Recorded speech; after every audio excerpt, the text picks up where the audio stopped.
నమస్కారం. ప్రభుత్వ పథకాల అప్డేట్స్ కోసం మన ఛానల్‌ని సబ్స్క్రైబ్ చేసుకోండి. వీడియోస్ అయితే లైక్ చేస్తూ ఉండండి. ఇక వివరాలకెళ్తే తెలంగాణ ప్రభుత్వం 6,500 కోట్లకు పైగా నిధులతో ప్రతిష్టాత్మకంగా చేపట్టిన రాజీవ్ యువ వికాసం పథకానికి సంబంధించి BC corporation MD Shri Mallaiah Bhat గారైతే అనేక సందేహాలకు సమాధానాలిచ్చారు. మరి ఎలా అప్లై చేసుకోవాలి?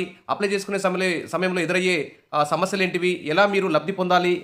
అనే అంశాల మీద వారైతే పూర్తి సందేహాలకు సమాధానాలు ఇవ్వడం జరిగింది. దానికి సంబంధించి వీడియోలో చివరి దాకా వినండి, సబ్స్క్రైబ్ చేసుకోండి, వీడియోస్ అయితే లైక్ చేసి ఉండండి.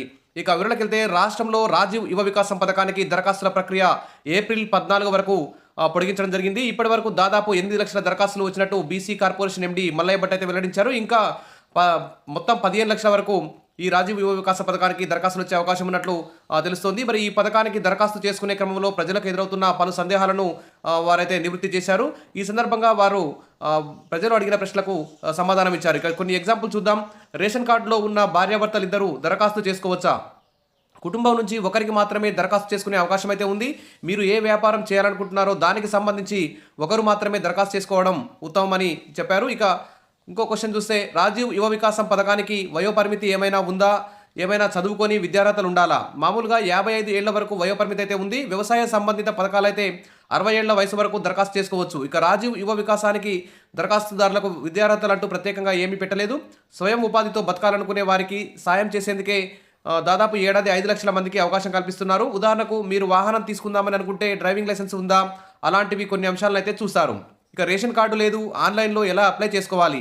రేషన్ కార్డు లేని వారికి ఆదాయ ధృవీకరణ పత్రం ఇవ్వాలని ఇటీవల నిర్వహించిన సమావేశంలో డిప్యూటీ సీఎం కలెక్టర్లకైతే ఆదేశాలు జారీ చేశారు. ఇక ఇన్కమ్ సర్టిఫికేట్ కోసం మీ సేవలో దరఖాస్తు చేసుకొని వాటితో మీరు ఈ పథకానికి దరఖాస్తు చేసుకోవచ్చు. రేషన్ కార్డు ఉంటే ఆదాయ ధృవీకరణ పత్రం కూడా అవసరం లేదు. కుల ధృవీకరణ పత్రం రేషన్ కార్డు జత చేస్తే సరిపోతుంది. ఇక ప్రైవేట్ జాబ్ చేస్తున్న పీఎఫ్ 2,000 కట్ అవుతుంది. లోన్కి దరఖాస్తు చేసుకోవచ్చా? మీ ఆదాయాన్ని బట్టి దరఖాస్తు చేసుకోవాల్సి ఉంటుంది. దరఖాస్తుదారులకు గ్రామీణ ప్రాంతాల్లో అయితే సంవత్సరానికి 1,50,000 రూపాయల లోపు, పట్టణ ప్రాంతాల్లో అయితే 2 లక్షల ఆదాయం లోపు ఉన్నవారు అప్లై చేసుకోవచ్చు. ఇక ఆదాయం సర్టిఫికేట్ తీసుకొని మీరు అర్హులైతే దరఖాస్తు చేసుకోవచ్చు. ఈ పథకానికి సంబంధించిన సమాచారం మండలాల్లోని ప్రజాపాలన కేంద్రాల్లో అధికారిక వెబ్సైట్, ఇక్కడ కనిపిస్తున్న వెబ్సైట్లో కూడా మీ BC, SC, ST corporation, minority కార్పొరేషన్ల ద్వారా మీరు ఏది మంచిదో దాన్ని సెలెక్ట్ చేసుకోవచ్చు. ఇక బ్యాంకుల నుంచి ఇతర రుణాలు తీసుకున్న వారు ఈ పథకానికి అర్హులేనా? ఈ రుణాలతో బ్యాంకులో తీసుకున్న రుణాలకు సంబంధం లేదు. మరి గతంలో BC corporation, SC, ST, minority corporation నుంచి ఎక్కడైనా రుణాలు తీసుకున్న వారు తీసుకుంటే మాత్రం 5 ఏళ్ల వరకు అర్హులు అయితే కాదు. గత ప్రభుత్వ హయాంలో బీసీ బంధు, దళిత బంధు ఇవి పొందిన వారు కూడా ఈ ప్రస్తుతానికైతే అర్హులు కాదని చెప్తున్నారు. కాబట్టి 5 ఏళ్ల ముందు తీసుకున్న వారైతే దరఖాస్తు చేసుకోవచ్చు. బ్యాంకుల్లో రైతులు రుణం తీసుకున్న దానికి దీనికి ఎలాంటి క్రాప్ లోన్స్, సమవాన సంఘం లోన్స్, ఆ లోన్లకి ఈ లోన్లకి అయితే సంబంధం లేదు. కానీ బీసీ బంధు, దళిత బంధు, బీసీ, ఎస్సీ, ఎస్టీ కార్పొరేషన్ల ద్వారా కార్ లోన్లు కానీ ఇతర ఏమైనా డైరీ ఫామ్ సంబంధించి ఏదైనా లోన్లు తీసుకుంటే మాత్రం వారు మాత్రం 5 ఏళ్ల దాకా అర్హులైతే కాదు. 5 ఏళ్ల ముందు లోన్ తీసుకున్న వారైతే అప్లై చేసుకోవచ్చు. ఇక మీ సేవకు వెళ్తే పాన్ కార్డు అడుగుతున్నారు, నా వద్ద లేదు, ఏం చేయాలి? పాన్ కార్డు తప్పనిసరి కాదు, మీ వద్ద ఉంటే ఇవ్వచ్చు, లేదంటే లేదు. ప్రతి ఇంటర్నెట్ సెంటర్లో రాజీవ్ యువ వికాసం కోసం దరఖాస్తు చేసుకోవచ్చు. లేదంటే మండల కేంద్రం, పురపాలక శాఖ కార్యాలయంలోని ప్రజాపాలన కేంద్రం వద్దకు వెళ్ళి రాజీవ్ యువ వికాసానికి దరఖాస్తు చేయాలని చెప్తే వారే మీకు దరఖాస్తు ఇస్తారు.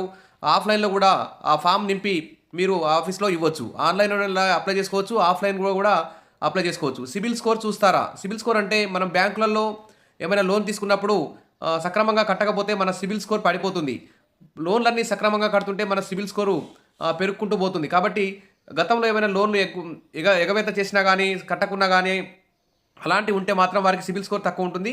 అలా సిబిల్ స్కోర్కు తక్కువ ఉంటే మరి బ్యాంకులు అయితే లోన్లు ఇవ్వరు. కాబట్టి సిబిల్ స్కోర్ అని ప్రత్యేకంగా ఏమీ చూడరు. కాకపోతే బ్యాంకుతో మీకు ఏమైనా సమస్యలు ఉన్నాయా అనేవి మాత్రం చూస్తారు.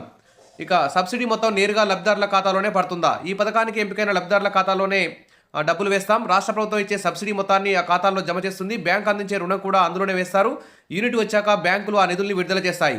నా పేరు అమ్మ వాళ్ళ రేషన్ కార్డులో ఉంది, అత్త వాళ్ళింటి పేరుపై ఆధార్ ఉంది, పైగా మా తమ్ముడు ఈ స్కీమ్కి దరఖాస్తు చేశాడు, నేను దరఖాస్తు చేయాలంటే ఎటా? మీకు పెళ్ళైంది కనుక మీ భర్త గ్రామం నుంచి ఆదాయ ధృవీకరణ పత్రం తీసుకోండి. దాని ఆధారంగా అక్కడి నుంచి మీరు దరఖాస్తు చేసుకోవచ్చు. ఈ పథకానికి ఇప్పటివరకు 8 లక్షల దరఖాస్తులు అయితే వచ్చాయి. ఈ ఏడాది 5 లక్షల మందికి రుణాలు ఇవ్వాలని నిర్ణయించాం. వీరిలో అర్హతలేంటో, ఎంచుకున్న పథకాల వివరాలు, ఆదాయం పెంపొందించడం ఎలా సాధ్యమో ఈ వివరాలన్నీ చూసి ఎంపిక చేస్తారు. లబ్ధిదారులకు ప్రభుత్వం 15 నుంచి 20 రోజుల పాటు నిపుణులతో ఆదాయాన్ని పెంచుకోవడంపై ట్రైనింగ్ కూడా ఇస్తారు. దరఖాస్తుల స్వీకరణ పూర్తయ్యాక ఎంపీడీఓ, బ్యాంకర్లు వీటిని పరిశీలించి ఏ బిజినెస్ పెట్టాలనుకుంటున్నారో, ఆదాయం ఎలా పెంచుకోవచ్చో చూసి మండల స్థాయిలో ఎంపిక చేస్తారు. ఇక జిల్లా కలెక్టర్ మంజూరు చేస్తారు అని BC corporation MD Mallaiah Bhat గారు అయితే ఈ సందేహాలకు సమాధానాలు ఇచ్చారు. ఇక ప్రభుత్వ సబ్సిడీ, బ్యాంకు రుణాలు కలిపి దాదాపు 10,000 కోట్ల మేర అవుతుంది. అందువల్ల ప్రభుత్వం కేవలం డబ్బులు ఇచ్చేసి వదిలేదు. యూనిట్ గ్రౌండ్ చేసుకున్న ఏడాది వరకు ఆదాయం పెంచుకునేలా మంచి కంపెనీలతో లబ్ధిదారులకు ట్రైనింగ్ కూడా కల్పిస్తుంది. క్షేత్రస్థాయిలో అధికారులు పర్యవేక్షిస్తూ అవసరమైన సహాయ సహకారాలు అందిస్తారు. ఈ పథకం అమలుకు అంతా పారదర్శకంగానే జరుగుతుంది. ఎక్కడా ఎవరికి ఇబ్బంది ఉండకూడదనే ఉద్దేశంతో చేస్తున్నాం. బ్రోకర్లను నమ్మొద్దు. యూనిట్ గ్రౌండ్ చేసే వరకు ప్రభుత్వం మిమ్మల్ని పర్యవేక్షిస్తుంది.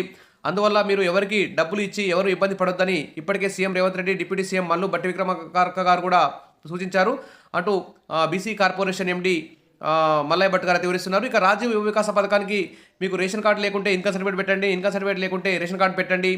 ఇక రాజీవ్ యువ వికాసం పథకం కోసం ఆఫ్లైన్లో కూడా ఆన్లైన్లో కూడా దరఖాస్తులు చేసుకోవచ్చని బీసీ కార్పొరేషన్ ఎండి గారు అయితే చెప్తున్నారు. ఇవ్వండి ప్రజలు తరచుగా ఎదురవుతున్న సందేహాలకు సమాధానాలు.